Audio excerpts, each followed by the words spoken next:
सुबह की धूप में श्री विजयपुरम से टैक्सी पकड़ी। शहर की सड़कों से गुजरते हुए दिल में एक अजीब सी बेचैनी थी। वो बेचैनी जो हर मुसाफिर को होती है जब वो जानता है कि कुछ नया शुरू होने वाला है। फेरी पॉइंट पहुंचे। टिकट्स की लाइन, फॉर्मेलिटीज के चक्कर और फिर वो इंतजार। पर ये इंतजार परेशान करने वाला नहीं था।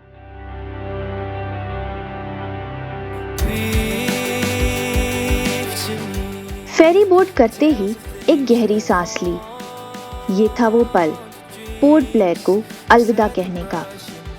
जैसे जैसे फेरी पानी में आगे बढ़ने लगी, शहर पीछे छूटने लगा। पोर्ट ब्लेयर अब एक तस्वीर बन गया।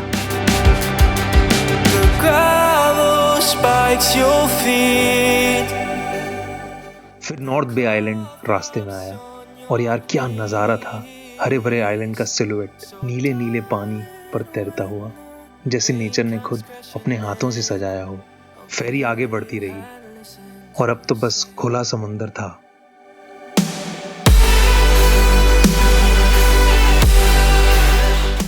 आसमान और समुंदर एक दूसरे में पिघल रहे थे।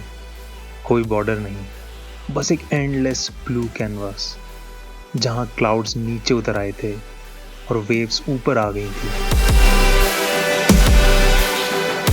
1.5 घंटे का रास्ता, पर टाइम जैसी कोई चीज नहीं थी। बस वेव्स की आवाज, हवा के झोंके और वो सुकून जो सिर्फ खुले समंदर में मिलता है। स्वराज द्वीप नाम सुनते ही कुछ अलग सा फील होता है, जैसे फ्रीडम का कोई सीक्रेट एड्रेस हो।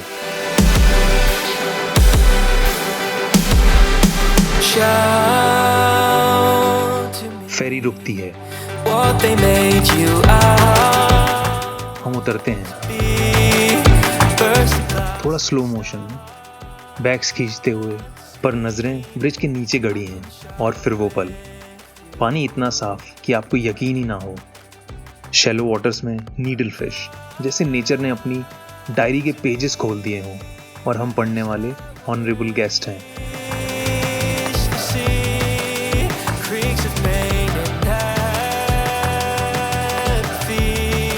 टैक्सी में बैठकर एक नया चैप्टर शुरू होता है। सामने की रोड सिर्फ रोड नहीं है, वो एक टनल है नए अनुभवों का। और लगता है जैसे दुनिया बदल रही हो हर सेकंड। होम स्टे पहुंचे, अपना छोटा सा घर अगले कुछ दिनों के लिए। दरवाजा खोला, अंदर की खुशबू अलग थी, लकड़ी और साफ हवा का मिक्सचर। कमरा देखा, ये सब करते हुए एक सुकून था, जैसे घर आ गए हों। पर दिल में आइलैंड की आवाज गूंज रही थी। और फिर सोचा, अभी तो दिन बाकी है। निकले वापस, इस बार काला पत्थर बीच की ओर। रोड फिर से जंगल में खो जाती है और हम उसका साथ देते हैं, खुशी खुशी।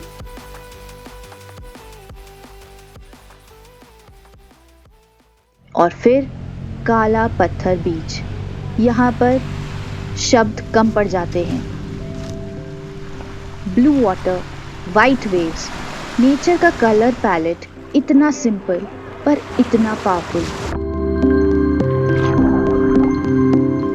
हम बस बैठ गए, टाइम का कोई हिसाब नहीं, बस वो मोमेंट, वो साइलेंस, वो प्योर एग्जिस्टेंस।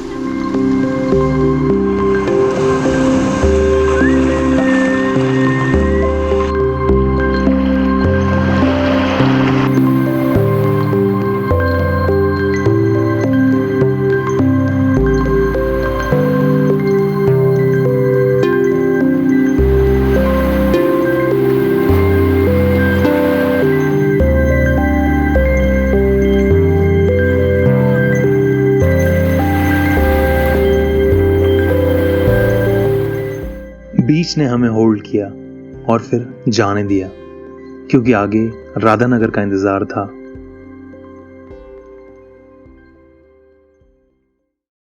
ग्रीन रोड्स फिर से, पर इस बार थोड़ा अलग, जैसे आइलैंड हमें अपनी फैमिली में एक्सेप्ट कर चुका हो। हर टर्न पे एक नया शेड ऑफ ग्रीन, हर ब्रीज में नई कहानी।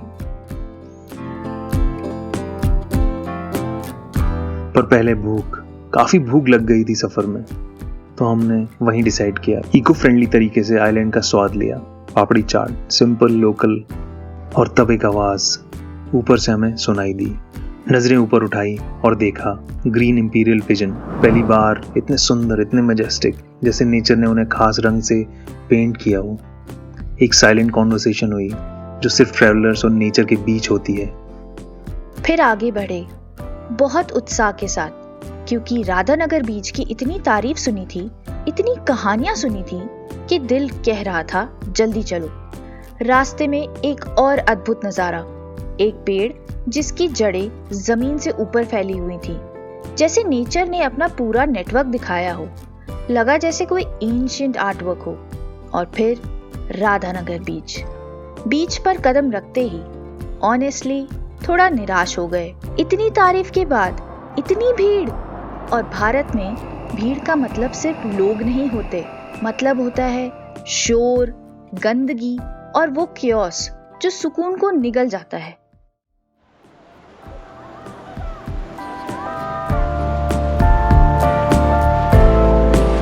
पर फिर सोचा हम इतनी दूर से आए हैं, आइलैंड ने हमें बुलाया है, कुछ चीजें तो इग्नोर करनी पड़ती है। तो इग्नोर किया और देखा जो देखने लायक था।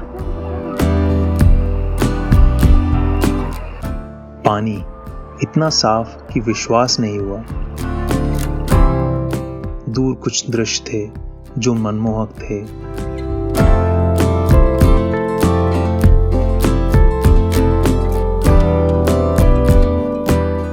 होराइजन पे क्लाउड्स और पानी का खेल, लहरों का सुर, और सबसे ज्यादा हमारे छोटे बालक को देखा। वो सबसे ज्यादा खुश था, पानी में खेल रहा था, हंस रहा था, उस बेफिक्री से जो सिर्फ बच्चे ही जानते हैं।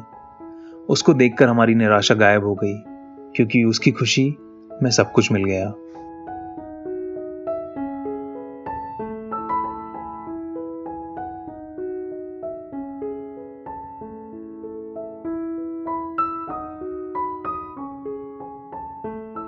और फिर समय आ गया सूर्यास्त का। आसमान ने अपने सबसे सुंदर रंग निकाले, ऑरेंज, पिंक, पर्पल, सब एक साथ, और हम वहीं खड़े थे उस पल को जीते हुए। इस तरह खत्म हुआ हमारा पहला दिन स्वराज द्वीप पे।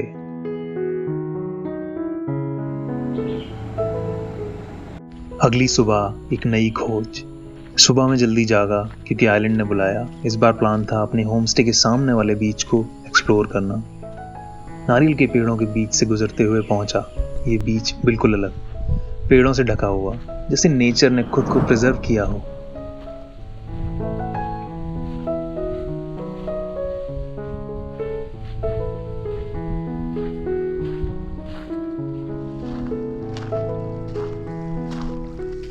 पानी में कदम रखा और वाओ, इतना साफ, इतना शैलो, और लो टाइड की वजह से आगे बढ़ते गया।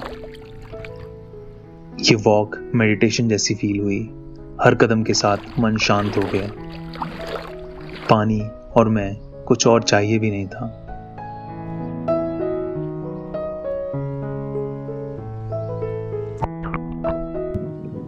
और फिर देखा एक छोटा सा ऑक्टोपस। वो मुझे देखकर छुपने लगा। मैंने भी उसे ज्यादा परेशान नहीं किया। उसका घर, उसकी जगह, मैं बस मेहमान था।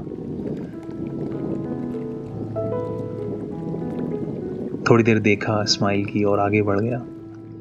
बीच पर वापस आया तो रियलाइज हुआ ये प्राइवेट बीच है। कोई नहीं था, सिर्फ मैं, लहरों की आवाज और शांति का एहसास जो शायद ही कहीं मिलता है। और तब देखा एक वाइट बेलीड सी ईगल, जैसे वो आइलैंड का गार्डियन हो।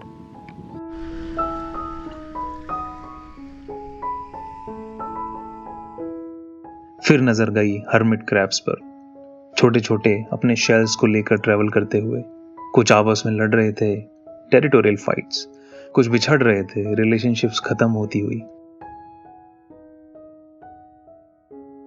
कुछ अकेले थे अपनी जर्नी पे। लगा जैसे जिंदगी का पूरा मेटाफर यहां चल रहा हो। सबकी अपनी जर्नी, अपनी फाइट, अपना रास्ता। मैंने बस देखा, ऑब्जर्व किया, सीखा। और फिर रिद्धिमा और हमारे छोटे क्यूटी ने मुझे ज्वाइन किया।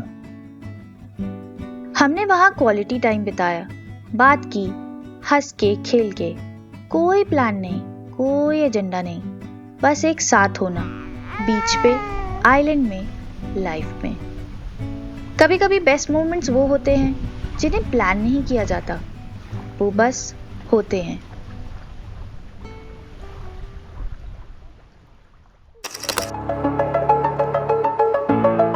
टैक्सी ली और चल दिए जेट्टी की ओर।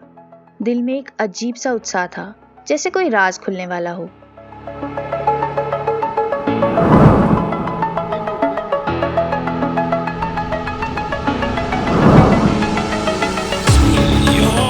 जेट्टी से बोट में बैठे और फिर शुरू की हमारी यात्रा। पर ये सिर्फ यात्रा नहीं थी, ये एक अनुभव था। बोट पानी को चीरते हुए आगे बढ़ रही थी और हम तो बस खो गए थे उस दृश्य में। नीला पानी, सफेद झाग और दूर कुछ आइलैंड्स जो सपने जैसी लग रही थी। और फिर आ गया एलिफेंट बीच। यहाँ आने का मकसद सिर्फ बीच देखना नहीं था, यहाँ आना था समुद्र की उस दुनिया को देखने जो हमारी आंखों से छिपी रहती है, पानी के नीचे। इंस्ट्रक्शन सुने। पूरा फेस को कवर हो जाए। कवर होने के बाद आप नॉर्मल जैसे अभी सांस ले रहे हो नाक से मुंह से, ऐसी सांस ले पाएंगे।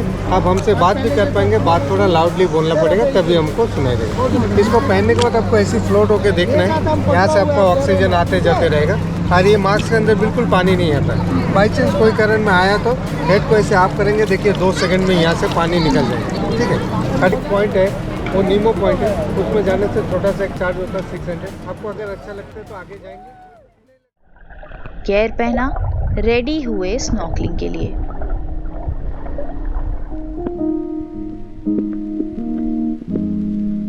और जब पानी में घुसे, मास्क लगाया और नीचे देखा, सपना, बिल्कुल सपने जैसा लग रहा था। ये पानी की अंदर की दुनिया कुछ अलग ही एहसास देती है। ग्रेविटी नहीं, टेंशन नहीं, बस एक वेटलेस सुकून। और फिर दिखी वो इतनी सारी मछलियां एक साथ स्कूल बनाकर, जैसे कोई कोरियोग्राफ्ड डांस हो। Amazing colours, stripes, spots, nature की अपनी आर्ट गैलरी।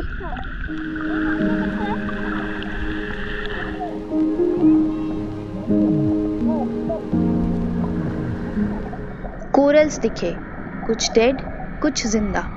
पर जो जिंदा थे, उनका रंग, उनका स्ट्रक्चर लगा जैसे किसी एलियन प्लैनेट पे आ गए हों।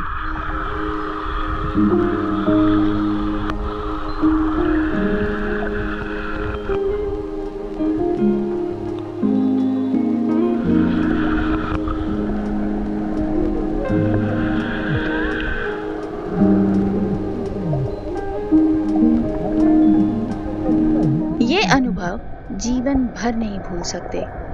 पर दिल में एक कसक थी, क्योंकि ये दुनिया अब धीरे धीरे खत्म हो रही है। कोरल्स कम हो रहे हैं। और कोरल्स सिर्फ पत्थर नहीं होते, वो लिविंग बीइंग्स हैं, जीवन नहीं, पानी के अंदर के।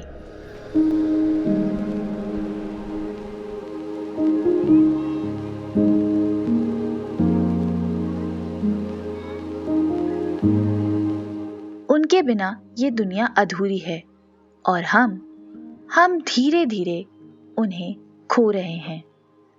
इस अनुभव ने जिंदगी को एक अलग दृष्टिकोण से देखना सिखाया कि हम इस दुनिया के मालिक नहीं, बस एक हिस्सा हैं।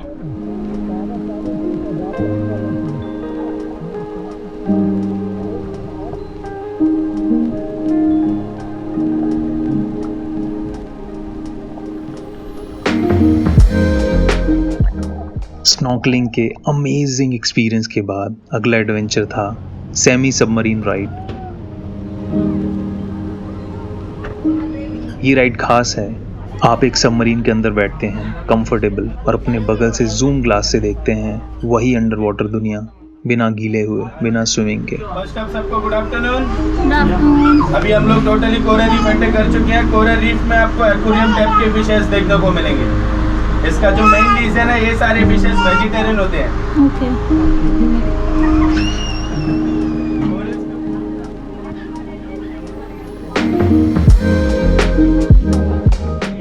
हर एज ग्रुप के लिए परफेक्ट। हमारे छोटे क्यूटी को तो मज़ा ही आ गया। वो ग्लास पे चिपका हुआ था, मछलियों को देखते हुए, उंगली से पॉइंट करते हुए। उसकी खुशी देखकर हमारा दिल भर आया।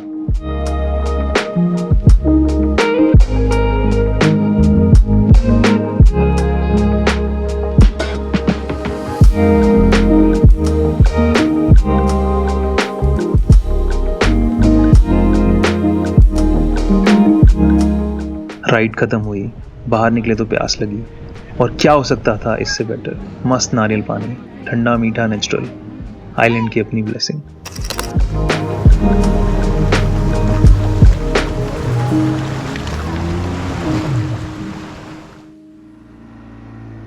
बोट में वापस बैठे और चल दिए स्वराज द्वीप की ओर। एक एहसास आया, भगवान ने ये दुनिया कितनी अद्भुत बनाई है और हम इंसान, हम इसको वैल्यू ही नहीं कर रहे। हम इसे बचाने की बजाय बर्बाद कर रहे हैं, और ये सोच दिल को छू गई। स्वराज द्वीप पहुंचे तो सोचा आज कुछ अलग करते हैं, और आज भीड़ को अलविदा कहते हैं। तो हम आ गए गोविंद नगर बीच पे। ये बीच उतना फेमस नहीं है, उतना पॉपुलर नहीं है, और शायद इसीलिए इतना खूबसूरत था। हमने शांति को चुना, सुकून को चुना, और इस सुंदर बीच को अपने तरीके से एक्सप्लोर किया। कभी चलते हुए, कभी रुककर, कभी बस बैठकर पानी को देखते हुए।